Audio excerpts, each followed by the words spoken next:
তো বন্ধুরা, তোমাদের মাঝে আবার এক নতুন ভিডিও নিয়ে আসলাম। তো বন্ধুরা, আসলে কারণটা হলো কি, আজকে আমার মন চাচ্ছিল যে অফিসে হেলিকপ্টার নিয়ে যাব। তারপর আমি হেলিকপ্টারটা নিয়ে বের হলাম অফিসে যাওয়ার জন্য।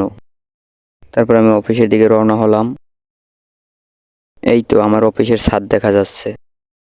তারপর আমি অফিসের ছাদের উপর হেলিকপ্টারকে ল্যান্ড করলাম। তারপর আমি হেলিকপ্টার থেকে নেমে অফিসের ছাদে নামলাম। তারপর আমি অফিসের কাজ করে ফিরে এলাম হেলিকপ্টারে চড়ে। তারপর আবার চলে যাব এখনই। এখন আমি হেলিকপ্টারে চড়ে চলে যাওয়ার জন্য রওনা দিয়ে দিয়েছি। তো বন্ধুরা, যারা এখনো চ্যানেলটা সাবস্ক্রাইব করো নাই, তাড়াতাড়ি সাবস্ক্রাইব করে দাও।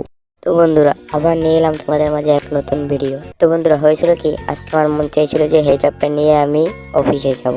তাই জন্য আমি হেলিকপ্টার নিয়ে অফিসে যাওয়ার জন্য রওনা দিলাম। তো বন্ধুরা, অফিসটা আমার বাড়ি থেকে বেশি দূর ছিল না। তারপর আমি কিছু চালানোর পরে হেলিকপ্টার, তারপর আমার এই অফিসটা দেখা যাচ্ছিল। তারপর আমি হেলিকপ্টারটাকে নিয়ে অফিসের ছাদে নামলাম। তারপর আমি অফিসের সাথে হেলিকপ্টারটাকে থামিয়ে তারপর আমি হেলিকপ্টার থেকে নামলাম নিচে। তারপর আমি ভাবলাম যে আজকে অফিসে যাবো না, তার জন্য আমি আবার হেলিকপ্টারের কাছে এলাম। তারপর সেখান থেকে আমি হেলিকপ্টারের উপরে উঠলাম। তারপর হেলিকপ্টারকে চড়ে তারপর আমি এখান থেকে ঘুরতে বের হলাম। তারপর আমি ঘুরতে যাব বলে হেলিকপ্টার নিয়ে রওনা দিলাম। তো বন্ধুরা, যারা এখন চ্যানেলটা সাবস্ক্রাইব করে নেয় তাড়াতাড়ি সাবস্ক্রাইব করে দাও।